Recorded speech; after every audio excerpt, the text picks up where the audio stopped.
Арсенот во Гевгелискиот водовод стана тема на политички препукувања. СДСМ тврди дека 4 години општината ништо не превзема по ова прашање. И наместо да издвојат 1,5 милиони евра за решавање на проблемот, тие го кријат од јавноста. Социјалдемократите го обвинија градоначалникот дека ветил нови извори на вода до април годинава, но не се реализирани. Цели 4 години ВМРО ДПМН дозволува се трујат граѓаните на сметка на своји лични и бизнис интереси. Градоначалникот од ВМРО ДПМН Франгов за цели 8 години мандат потроши над 40 милиони евра од општинскиот буџет, но не издвои ни денар за реалните потреби на граѓаните.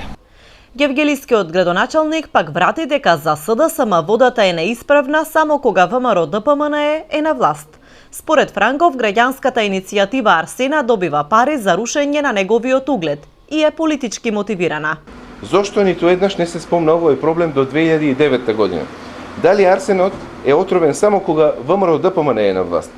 Зошто тогаш во 2007 година, кога СДСМ беше локална власт и кога беше исто така донесена времена забрана за бунарското подрачје МОИ, никој не ја информира јавноста за тоа?